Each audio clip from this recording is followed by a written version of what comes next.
Gênesis capítulo 6, eu vou ler o versículo 3 apenas. Então disse o Senhor: por causa da perversidade do homem, meu espírito não contenderá com ele para sempre, ele só viverá 120 anos. Os irmãos podem assentar. Gostaria de ser muito rápido, muito breve, mas eu temo que não vou conseguir, né? Embora eu peço aos irmãos toda atenção, eu peço a você mais atenção do que paciência, porque se você prestar atenção, você não vai ver o tempo passar. Agora, se eu te pedir paciência, você vai achar que o negócio é ruim de ouvir e vai ficar toda hora olhando no relógio. Então, não tenha paciência comigo, tenha só atenção, tá bom? Deixe-me rapidamente explicar isso tudo aqui. Quando foi para Deus destruir o mundo com o dilúvio, que é essa história que é contada aqui em Gênesis 6, a situação do homem estava irreversível. A humanidade havia se multiplicado e com ela a iniquidade. Quando Deus diz o seguinte: meu espírito não contenderá, eu escolhi esta versão NVI para ler este versículo por causa desta palavra. Quando Deus diz, o meu espírito não contenderá para sempre com o homem, Deus está falando que o espírito dele não iria mais se esforçar, não iria mais ficar tentando convencer as pessoas do seu pecado. Deixe-me dizer também outras interpretações que existem sobre este versículo. Há intérpretes que dizem que Deus está falando, não permanecerá o meu espírito, talvez na sua Bíblia esteja assim, meu espírito não permanecerá para sempre no homem. Neste caso, as pessoas acham que Deus está dizendo que o espírito, o fôlego de vida, a respiração do homem seria tirada dentro de 120 anos, que era o período que Noé ia levar para construir a arca. Então, daqui 120 anos, eu tiro esse espírito que tem dentro do homem aí. Ou seja, 120 anos era um prazo e o homem acabaria morrendo. Na realidade, é de fato um prazo. As pessoas acham que seus dias serão de 120 anos, é porque a partir dali as pessoas só iam viver até 120 anos. Mas não é isso. Porque temos muitos exemplos de pessoas depois do dilúvio que viveram mais do que isso. Abraão, por exemplo, viveu 175 anos, Jacó 185. Então não era isso que o texto estava dizendo. Deus estava falando que o homem teria um prazo de 120 anos para se arrepender. É isso que Deus está dizendo.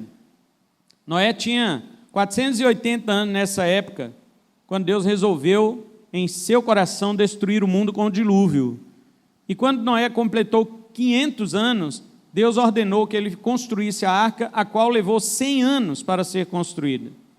Então, esses 120 anos, de fato, é o prazo que as pessoas da época de Noé tinham para se arrepender. E nós sabemos que eles não se arrependeram. Mas a questão do contender, o que quer dizer isto? O meu espírito não contenderá. Eu olhei no hebraico, a palavra hebraica é din. A palavra din, ela significa juiz. Tanto que o nome do filho de Jacó, Dan, é juiz. O nome do significado é juiz. A palavra Dani, no hebraico, é meu juiz. El é Deus. Então, Daniel. Daniel significa Deus é meu juiz. Então, a simples palavra din significa julgar. Esta é a palavra usada aqui. Quando Deus está dizendo, o meu espírito não julgará, Ele está querendo dizer que o Espírito de Deus não ia ficar disputando com o homem. Porque num julgamento é isso que existe. Num tribunal existe um debate entre advogado, promotor, né, a observação do júri, a ponderação do juiz. Ou seja, existe uma argumentação. Então, é isto que Deus está dizendo. O meu espírito não vai ficar mais argumentando com o homem, porque ele é carne. Então, eis aqui um momento, ou a razão pela qual Deus diz que o seu espírito não vai mais ficar debatendo com o homem, porque o homem é carne, e quando diz carne aqui, não está falando necessariamente da nossa composição física. Quando diz carne, está falando da natureza caída, Está falando da nossa natureza adâmica, das nossas inclinações para o pecado e para a morte. Eis a razão pela qual veremos também em nossos dias a mesma coisa. O Espírito Santo abandonará o seu papel de debate, de convencimento para com os pecadores. Como foi lido aqui pelo presbítero Wesley no início do culto. Jesus disse: quando o Espírito vier, ele convencerá o homem do pecado, da justiça e do juízo. E de fato o Espírito faz isto. Como? O Espírito Santo sai pela rua aí, pega um cara na esquina e fala: vem aqui que eu vou te convencer. Não. Como que o Espírito faz isso? Quando você prega o Evangelho. Quando você fala do Evangelho de arrependimento e fé, então o Espírito de Deus vai no coração do ouvinte e o convence. Jesus já explicou isso, né? Está lá, foi lido hoje aqui, do pecado porque não crê em mim. O homem já nasceu no pecado, mas o pior pecado é não crer no Filho de Deus. Embora as pessoas, você sair na rua perguntando, todo mundo fala: não, eu creio em Jesus. Quem é que fala que não? Mas não é.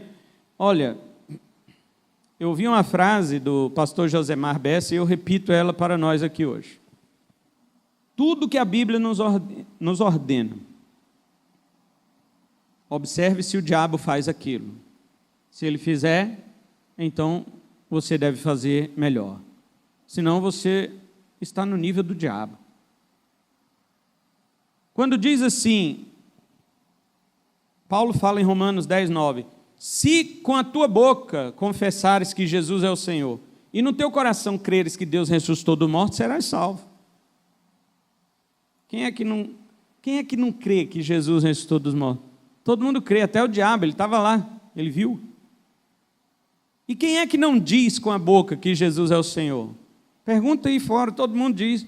Você fala que Jesus é o Senhor? Claro, Jesus é o Senhor. Mas o diabo pode fazer isso. Se ele pode fazer isso, então tem uma coisa que a Bíblia está dizendo que a gente não viu. E precisamos descobrir o que é. 1 Coríntios 12:3, Paulo diz assim: ninguém pode dizer que Jesus é o Senhor se não for pelo Espírito Santo. O diabo pode dizer que Jesus é o Senhor? Pode. Mas não é pelo Espírito Santo que ele fala. Eu já vi muita gente vindo aqui à frente dizendo: eu confesso Jesus é o Senhor, e nunca mais voltou na igreja.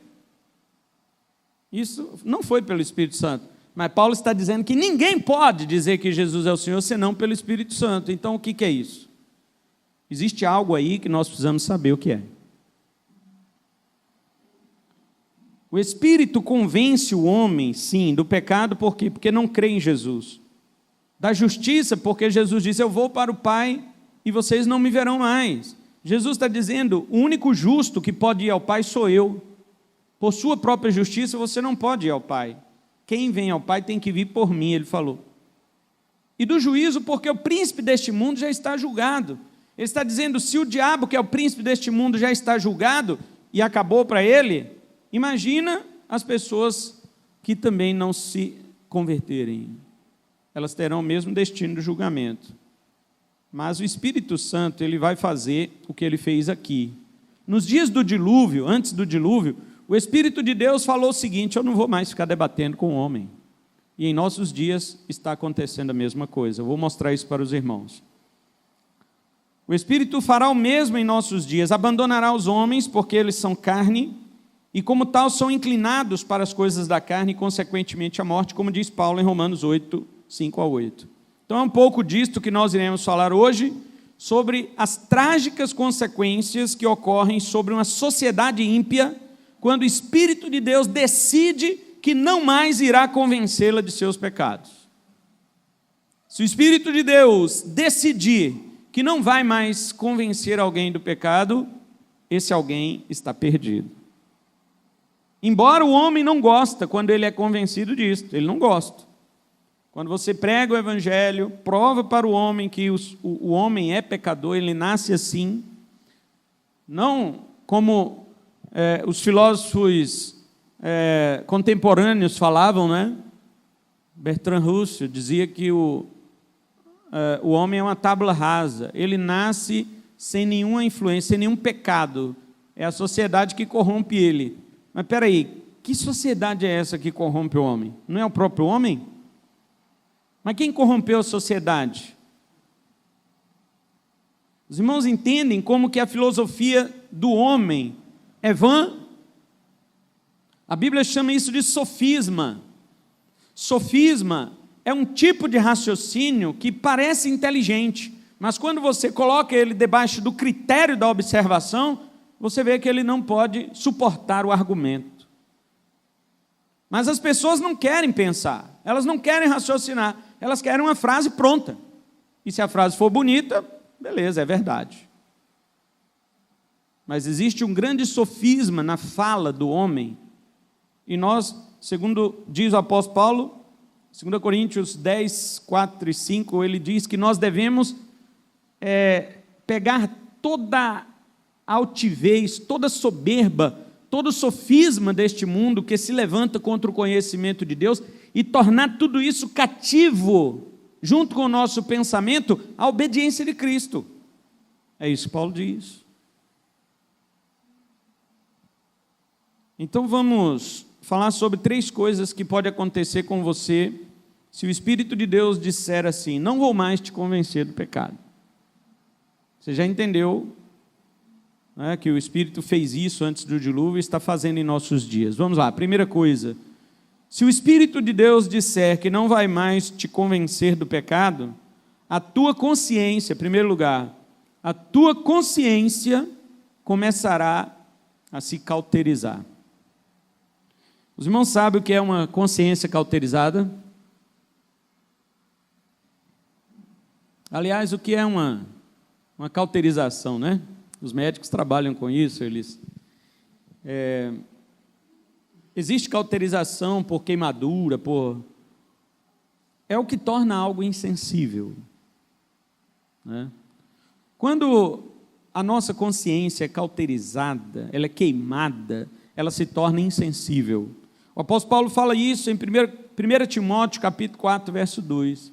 Ele diz que os homens, nos últimos dias, teriam a sua consciência cauterizada, queimada, insensível, assim como a pele do cotovelo. A pele do cotovelo é quase insensível, né? Uma vez me falaram isso quando eu ainda era criança, e eu beliscava o cotovelo e não sentia dor, e eu fiquei, será que eu estou com hanseníase? Eu estou com algum problema que não sinto dor. Peguei até um alicate, né, e comecei a apertar e doeu um pouquinho. Eu falei, não, eu estou normal, é bom parar. Cauterização é isto, é a diminuição da sensibilidade. Portanto, a consciência humana, deixe-me falar algo para você sobre a consciência humana. A consciência humana, por natureza, ela sabe que Deus existe. Esse negócio ateu, o ateu, ele tem que se esforçar para ser ateu. Como dizia alguns teólogos antigos, ele dizia, é necessário ter mais fé para ser ateu do que para crer em Deus. Porque o ateu, ele acredita em tanta, como diz o povo, forçação de barra, né? Ele acredita em tanta coisa que, por exemplo, evolução de espécies, é só um exemplo. Eu falei para uma pessoa que estudou biologia e falou, pastor, agora eu creio na evolução. Eu falei, mas como assim?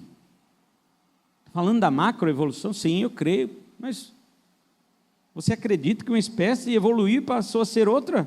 Sim, não tem jeito de ser diferente. Eu falei, mas quem estava lá para ver? Vocês que estudam ciência não dizem que tudo tem que ser comprovado cientificamente? A comprovação científica não é uma experiência feita em laboratório que, sob as mesmas circunstâncias, ela produz o mesmo resultado, não é isto? Sim. Falei, quem é que observou isto?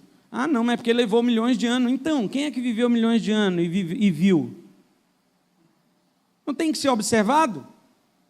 Ah, não, mas foi feita uma experiência com a bactéria, e daí, devido não sei o que e tal, ela mudou, ela adaptou, ela fez... Eu falei, mas ela continuou bactéria ou ela passou para ser outra espécie? Não, ela continuou bactéria. Então, continuou bactéria. Ou seja, é necessário ter muito mais fé para ser ateu do que para crer em Deus. E as pessoas, o filósofo Bertrand Russell, ele dizia que o homem nasce com uma tábula rasa, mas isso não é verdade. O homem nasce com uma consciência inata dentro dele, convicto de que Deus existe. Isto é algo tão normal, crer que Deus existe. Ser teísta é tão normal, que o apóstolo Paulo, ele diz que, lá em Romanos 2, 14 e 15, porque esse não é novo, né? Esse negócio não é novo. O apóstolo Paulo diz assim, que os homens que não têm lei, não conhecem lei nem nada, quando eles fazem uma coisa que está de acordo com a lei, mesmo sem conhecer a lei, eles se tornam leis para si mesmo, porque eles fazem de acordo com a sua consciência, o bem ou o mal, e a consciência dele o acusa ou o defende. Por que uma consciência acusaria alguém? Se ele não fosse um ser moral. O que é um ser moral? Um ser moral é aquele ser que sabe o que é mal e o que é bom por natureza. Ele sabe que ele está fazendo mal para alguém e ele sabe quando está fazendo bem para alguém. Quando ele faz o mal, sua consciência o avisa, ela acusa, ela pesa. E você poderia dizer para mim, mas então quer dizer que se o homem tem uma consciência sobre Deus, ele não precisa da igreja, ele não precisa da Bíblia, ele não precisa de... Pela consciência ele pode se aproximar de Deus. Não. A Bíblia diz que o homem nasceu no pecado, portanto sua consciência também é corrompida. Embora ela ainda preserve algo da imagem de Deus, todavia a consciência do homem é corrompida. Vou te dar um exemplo. O homem tem um senso de justiça. Ele sabe que quando alguém fez uma coisa errada, esse alguém merece punição, ele sabe disso. Se a gente não fosse um ser moral, a gente não saberia disso, não sentiria isso. Quando alguém faz algo grave, horrível contra o outro, a gente fica logo injuriado e exigindo logo que a justiça seja feita. Mas, como nós somos corruptos, muitas vezes nós medimos a justiça por conveniência. Quando eu faço alguma coisa errada, eu não quero punição, mas quando o outro faz, tem que punir. Está vendo? Isso porque eu sei o que é errado, mas eu não quero a punição para mim. Outra coisa, o homem tem senso de recompensa. O que é isto? Quando ele faz algo certo, ele quer ser reconhecido. Inclusive, Jesus até condenou essa ação maligna no nosso coração quando a gente dá oferta, né? Por exemplo, ele falou, quando você for dar oferta, você esconde tua oferta e dá. Quem vai dar R$2, por exemplo, ele esconde na mãozinha assim, fecha, aí não quer que ninguém veja, porque é pouquinho. Aí vai lá e dá, sai olhando para ninguém ter visto que foi R$2, um exemplo. Mas quando é R$100, ele vem abanando a nota. Igual o Kiko, né? Minha nota é de 100. Aí dá uma voltinha no gasofilácio, espera uns irmãos colocar, fica segurando a nota. Agora sim, né? Os irmãos viram, né? Isto é o quê? Senso de recompensa. Eu sei que estou fazendo algo bom e quero ser reconhecido. Isso é normal. Um ser moral, se não fosse moral, ele teria esse sentimento? Jamais. Agora, quando ele tem o senso de recompensa, ele sempre acha que ele merece mais do que o seu semelhante. Um exemplo disso é quando você vai vender o carro. Seu carro vale 20 mil, aí você, não, 25, porque aí se o cara falar que é menos, aí eu caio para 23, eu saio ganhando 3. Sempre. Aí quando você olha para vamos fazer troca? Você troca o meu carro no seu? Ah, mas o seu, olha lá, está com defeito aqui. A gente acha o defeito no carro do outro e não acha no nosso. Não é? Isto é o quê? Nós temos o senso de certo e errado, mas existe uma corrupção nisto. Portanto, o que nós precisamos, já que não temos uma consciência perfeita, ainda que ela te fale que Deus exista, porque é isto que nossa consciência faz, a consciência diz para o homem que Deus existe. Romanos capítulo 1, o apóstolo Paulo diz assim, a partir do versículo 18, ele fala, portanto a ira de Deus é revelada dos céus contra toda impiedade e injustiça dos homens que suprimem a verdade pela injustiça, está vendo? Os homens suprimem, eles sabem que Deus existe, mas eles suprimem isto por causa da sua injustiça. Paulo diz assim: pois o que de Deus se pode conhecer, o que de Deus se pode conhecer é manifesto entre eles, porque Deus lhes manifestou. 20, pois desde a criação do mundo, os atributos invisíveis de Deus, seu eterno poder e sua natureza divina, têm sido vistos claramente, sendo compreendidos por meio das coisas criadas, de forma que tais homens são indesculpáveis. Dá para compreender? O homem olha para a criação, para a natureza, sabe que existe um Criador, mas sua natureza corrupta suprime esta verdade por causa da sua injustiça. E ao invés de dar glória a Deus, o que ele fala? Deus não existe. Ao invés de dar glória a Deus, o que ele faz? Antigamente, na época de Paulo, verso 22, dizendo-se sábios, tornaram-se loucos. 21, porque tendo conhecido a Deus, veja, eles conhecem a Deus, não glorificaram como Deus, nem lhe renderam graças, mas seus pensamentos tornaram-se fúteis, e o coração insensato deles se obscureceu. Dizendo-se sábios, tornaram-se loucos, e trocaram a glória do Deus imortal por imagens feitas, segundo a semelhança do homem mortal, bem como de pássaros, quadrúpedes e répteis. Está vendo?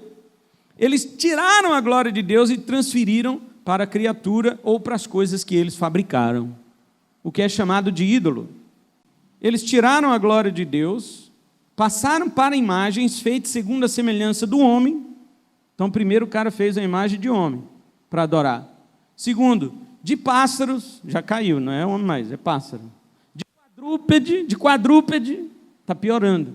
De répteis, de animais rastejantes. Aí vem você e diz que não crê em nada. Piorou mais, que aí sumiu tudo.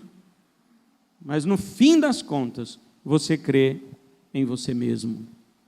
O seu Deus é sua sabedoria. O seu Deus é a sua inteligência. O seu Deus é o seu raciocínio, que você reconhece que é um Deus, reconhece que Deus existe, rouba a glória dele, não transfere para a criatura, mas guarda para si. Então você continua nesse caso aqui. De todas as formas, o homem sempre adora alguma coisa. E quando ele renega isto, sua consciência vai se cauterizando. Ou seja, é a familiarização com o pecado, e o pecado passa a ser o seu inquilino predileto. Observe isso por pecados repetidos. Por exemplo, a primeira vez que a gente comete um certo delito, um certo pecado, é torturante para a consciência. Mas da segunda vez, já não é tanto assim. Depois, isso vai incomodando cada vez menos, até se tornar justificável e, por fim, normal. Eu lembro de um caso, perto de uma igreja que eu pastoreei, minha esposa conheceu o lugar, ainda ficamos pastoreando lá ainda 4 meses depois que nos casamos, e ela conheceu o lugar pesado, o banditismo, a violência. Hoje está bem pior, mas na época já era horrível. E um assassino que estava preso, porque ele era um terror para a sociedade, ele foi solto uma certa ocasião, não sei por qual motivo, e quando ele esteve naquela região, naquele bairro, ele atormentava as pessoas, ameaçava de morte, dentro de um bar, jogando e bebendo.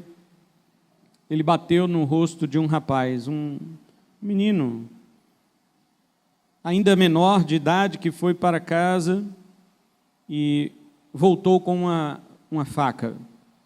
E como aquele assassino ainda estava ali, naquele bar, ele cravou a faca por trás do pescoço dele, que saiu na frente.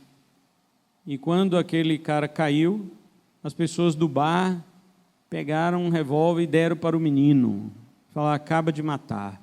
E aquele menino foi atirando só na cabeça.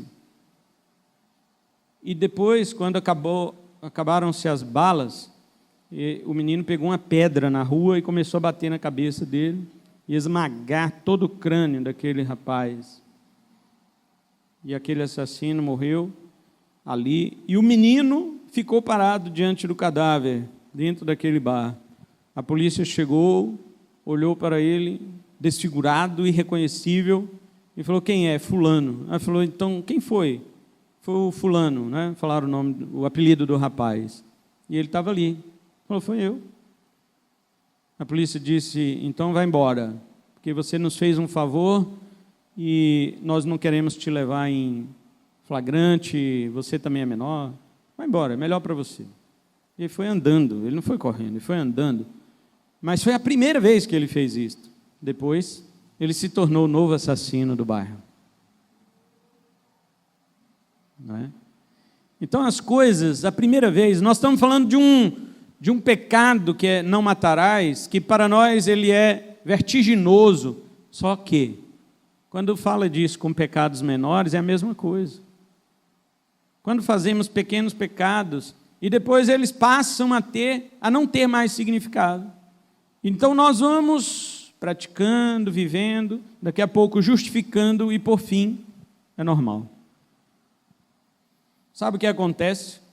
Quando nós chegamos neste ponto, o Espírito Santo de Deus não irá mais se esforçar para nos convencer de nada mais. Simplesmente nossa consciência se cauteriza com relação àquilo. E estamos abrindo portas para sermos cauterizados em outras práticas que antes nós odiávamos, abominávamos. Mas se nós abrirmos espaço, daqui a pouco nós estamos também, se não cometendo, pelo menos aprovando, apoiando quem faz. Esta é a primeira coisa que pode acontecer com você se o Espírito de Deus falar assim: não vou mais te convencer do pecado. Sua consciência se cauteriza. Segunda coisa que pode acontecer é que a graça restritiva do Espírito será retirada e você despencará descontrolado para o pecado. Essas coisas não começam logo sim de uma vez, elas são graduais. Além do fato de que a consciência sua se torna anestesiada, você também vai se acostumando ao pecado. Em Romanos 1, Paulo diz, como já lemos aqui, o que acontece àqueles homens que insistiram em suprimir a verdade de Deus pela injustiça. Eu não li todo o texto, porque ele é longo, vai até o verso 32, mas deixe-me ler aqui o que Deus faz com estas pessoas que insistem na consciência cauterizada. Veja só, verso 24. Por isso o quê? Pelo fato deles terem insistido contra o Espírito, e o Espírito falou: não vou mais convencer ninguém, entrega esse povo. Olha o que Deus faz. Por isso Deus os entregou à impureza sexual, segundo os desejos pecaminosos do seu coração, para a degradação do seu corpo entre si. Trocaram a verdade de Deus pela mentira, está vendo? Eles sabem que Deus é a verdade, mas trocaram pela mentira, adoraram e serviram a coisas e seres criados em lugar do Criador, que é bendito para sempre, amém. Por causa disso, Deus os entregou a paixões vergonhosas, até suas mulheres trocaram suas relações sexuais naturais por outras contrárias à natureza. Da mesma forma, os homens também abandonaram as relações naturais com as mulheres e se inflamaram de paixão uns pelos outros. Começaram a cometer atos indecentes, homens com homens, e receberam em si mesmos o castigo merecido pela sua perversão. Isso está na Bíblia. O mundo hoje, e quando eu digo mundo agora, nessa frase, eu me refiro às nossas leis, aos 3 poderes do nosso país, judiciário, legislativo e executivo. O mundo que nos governa hoje está legalizando a imoralidade. O que a Bíblia chama de imoral, o mundo está tornando legal. E quando nós falamos sobre isto, nós não falamos com ódio aos homossexuais. Já inventaram isto e, como os irmãos sabem, o discurso comunista, o discurso marxista, ele é aquele discurso que divide classes para jogar umas contra as outras. E fizeram isto com o nosso país. Antigamente você podia fazer piada de nordestino, de gaúcho. Hoje, se você fizer uma piada de gay, você é homofóbico. A Bíblia já está dizendo que tal prática, não só esta, mas outras, são pecaminosas. E se o sujeito insiste na prática do pecado, seja qual for a que nós lemos aqui, vamos ler outras para os irmãos verem, quando ele insiste nisto, a Bíblia está dizendo que Deus os entrega. Deus os entrega. E o mundo faz, sabe o quê? Coloca a igreja, eles contra a igreja. E vice-versa, coloca a igreja contra eles. Como se nós não amássemos essas pessoas. Como se nós não tivéssemos compaixão destas pessoas, da mesma forma que temos por outros, por heterossexuais, temos compaixão de diversas pessoas, como nós também somos pecadores igualmente. Mas a graça de Deus, pela pregação do Evangelho, nos alcançou e nos arrependemos dos nossos pecados, pela misericórdia de Deus, e fomos restaurados. Assim proclamamos também que se arrependam de seus pecados e sejam restaurados. Não há homofobia, não há nenhum tipo de ódio, de discurso. Estas coisas são o mundo que colocam uns contra os outros para ver se consegue manter as pessoas em suas iniquidades. E veja o que mais Paulo diz. Ele diz: além do mais, visto que desprezaram o conhecimento de Deus, ele os entregou a uma disposição mental reprovável para praticarem o que não devia. Agora veja esses outros pecados.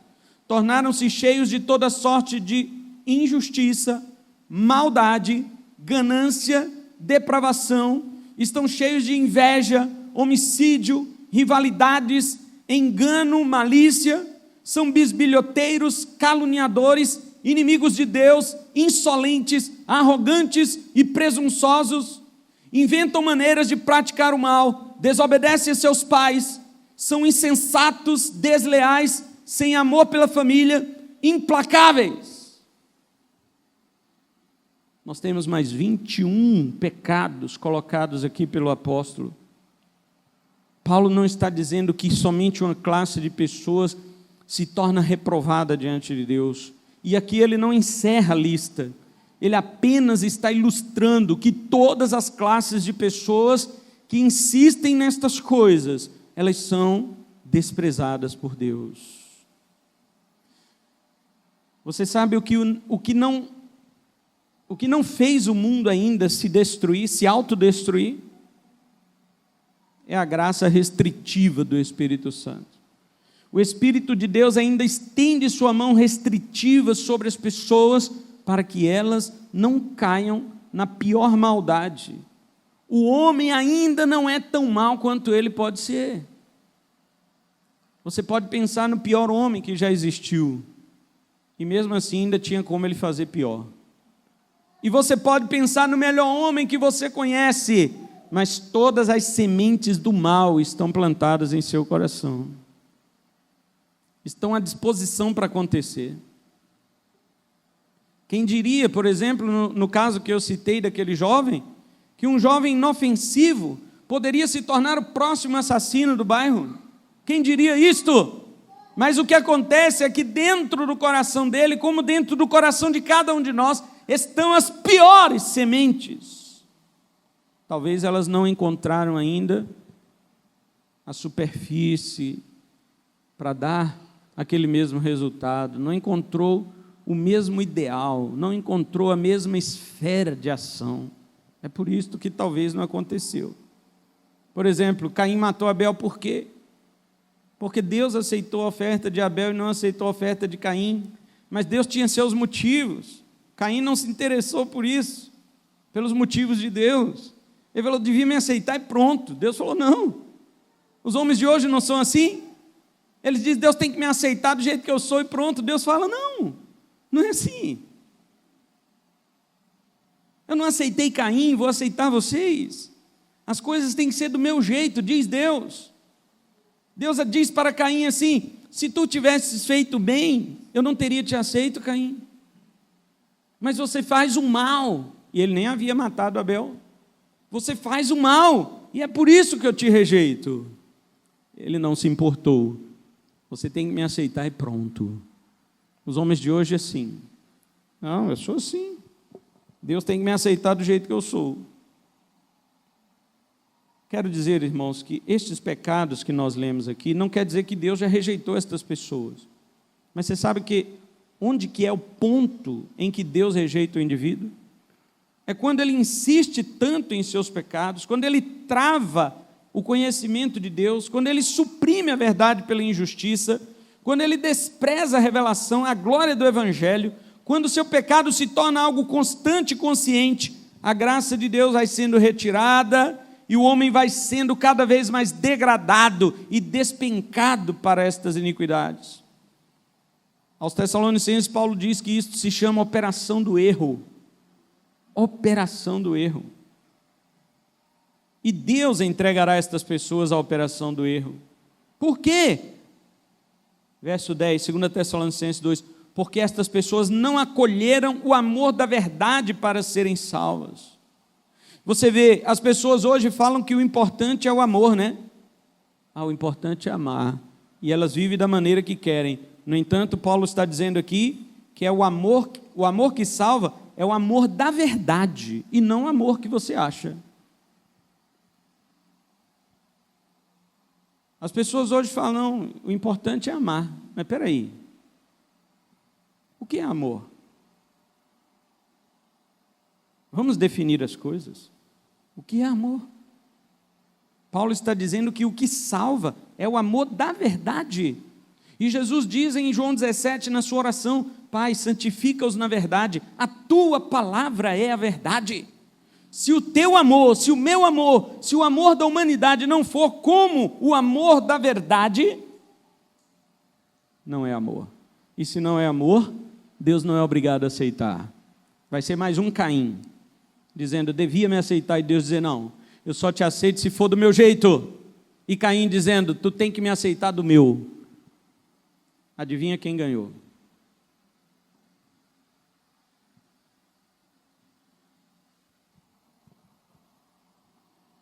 Nós estamos em dias, vou encerrar porque não temos tempo mais. As pessoas creem mais no erro do que na verdade, não é mesmo? Por acaso você vê em nossos dias grandes igrejas falando sobre isso?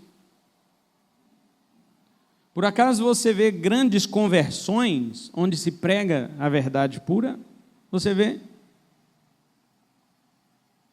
Por que você acha que isso não acontece? Porque as pessoas chegam ao ponto até de concordar na consciência, mas elas tapam seus ouvidos à voz do Espírito e endurecem o seu coração. Então quem está errado é o pregador. Aí ela sai lá fora e fala, olha, eu fui na igreja que o pregador falou isso e isso. Está louco. Esse cara é um retrógrado. Esse cara é um intransigente. Esse cara é não sei o quê. E aí o mundo inteiro vai dizer isso, aí o cara vai dizer, é verdade, ele é mesmo. Eu estava lá, eu ouvi. E aí fica por isso.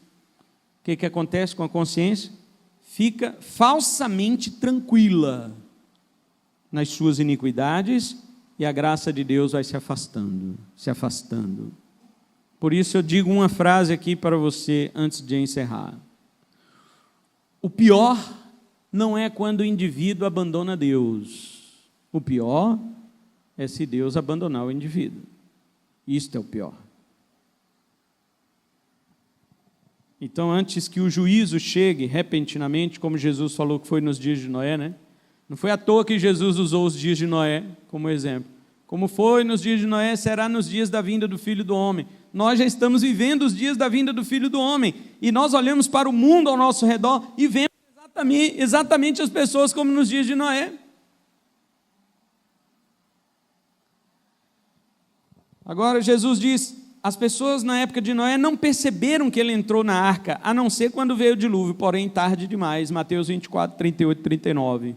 Assim também as pessoas hoje não percebem que os crentes verdadeiros estão na arca da salvação que é Cristo, exceto quando lhes sobrevier a ruína e a perdição. Sabe o que as pessoas pensam sobre a igreja hoje? A igreja é como se fosse um clube, porém um clube religioso. Eu tenho o clube do lazer, eu tenho o clube religioso.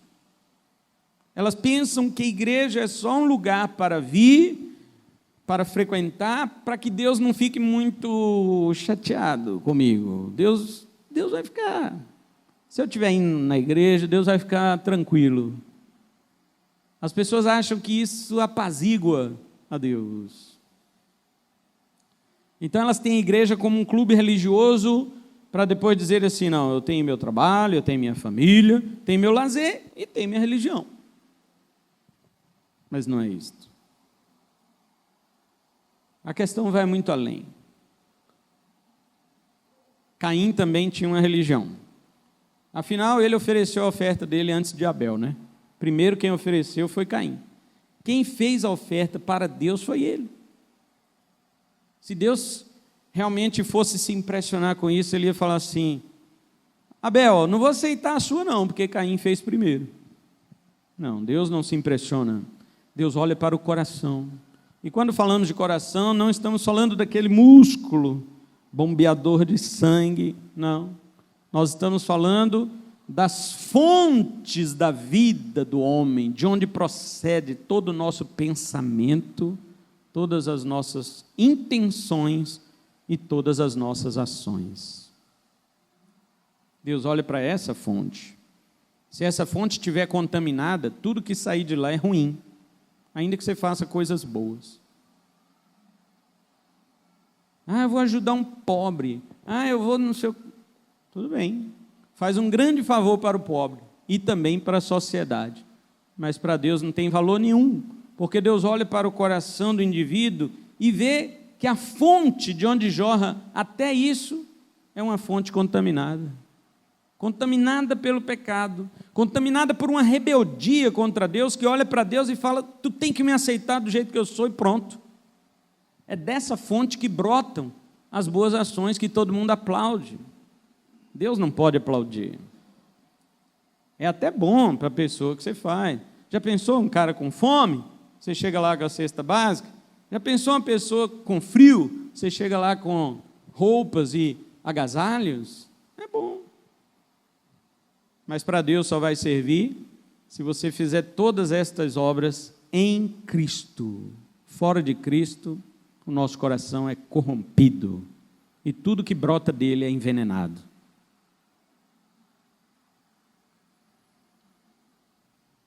Não olhem para mim como se diz assim, esse pregador, não, ele tem o coração bom e tudo que ele faz fica, Deus aceita. Não. Talvez eu seja como Caim também. Não olhe para mim como se eu, falando sobre isso, seja perfeito. Não. Eu estou enquadrado nisso que falo, apenas sou mensageiro da palavra de Deus. Ela serve aqui para mim e está servindo para aqueles que ouvem neste momento. Portanto, eu encerro dizendo, não nos deixemos enganar. O Espírito de Deus trabalha hoje, não é? Convencendo os homens do pecado, da justiça, do juízo. Mas um dia, o Espírito de Deus vai dizer assim, chega, eu não vou mais fazer isso. Eu vou fazer o contrário. Já que eles gostaram tanto da mentira, já que eles gostaram tanto do pecado, eu vou entregá-los. Já que eles gostaram da lama, eu vou afundá-los nela até que eles se afoguem. Já que eles gostaram do monstro do pecado, eu os entregarei a este monstro para que ele os devore.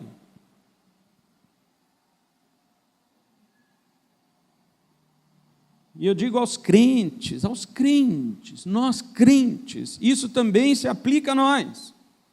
Não digo que o salvo perde sua salvação, porque isso não existe. Mas é que muitas pessoas se iludem com uma salvação imaginária. Eles acham que são salvos, mas o que é que de fato prova para nós que nós somos salvos? É que se hoje ouvirmos a voz do Espírito, não endureçais os vossos corações, Hebreus 3,15. Se o seu coração, mesmo ouvindo a palavra, está sendo endurecido, isso é um mau sinal.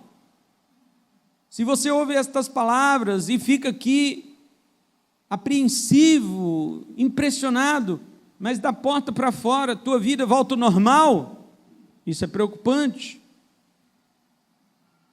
Cada vez que eu sair da porta da igreja que pregou uma verdade dura, eu tenho que sair diferente. Se eu sair da mesma forma e minha vida continuar igual, então eu estou cauterizando minha consciência. A qualquer momento o Espírito de Deus fala, não vou mais convencer.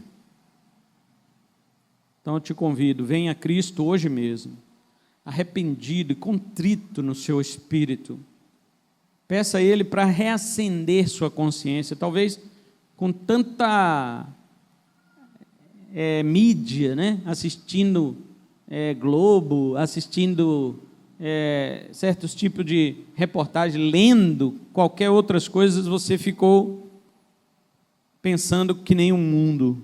Peça hoje a Deus, me dê a direção do Espírito.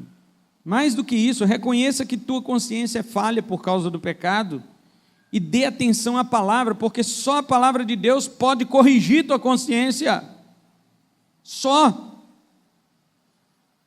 Pare hoje mesmo de rejeitar a Deus enquanto é tempo. Isaías 55, 6 diz assim: buscai o Senhor enquanto se pode achar, invocai-o enquanto está perto. Haverá um dia em que Deus não estará mais, e tarde demais será para gritar por socorro. Esta é a palavra que eu queria deixar hoje para nós. Como eu disse, não é para vocês, é para nós, para mim também. A palavra de Deus, ela tem esse poder, nos convence, mas agora está diante de nós o que nós iremos fazer. O que vamos fazer em relação a esta palavra? Lembre-se de uma coisa, a psicologia já provou que nós não esquecemos de nada. As coisas só ficam guardadas em nosso subconsciente. Não nos lembramos, mas elas estão lá. Devido a certo momento na nossa vida, alguma das coisas que esquecemos pode... Nossa, eu nem lembrava mais disso, mas agora tudo fica guardado. Todos os registros da nossa vida ficam guardados, mas nós não temos capacidade de nos lembrar de tudo. Mas deixa eu te avisar uma coisa. No dia do juízo, você não vai esquecer de nada. Até este dia de hoje, Deus vai perguntar, naquele dia você ouviu essa e essa palavra, e qual foi tua posição sobre ela? E você vai lembrar, é mesmo, estive lá. Que o Senhor tenha misericórdia de nós.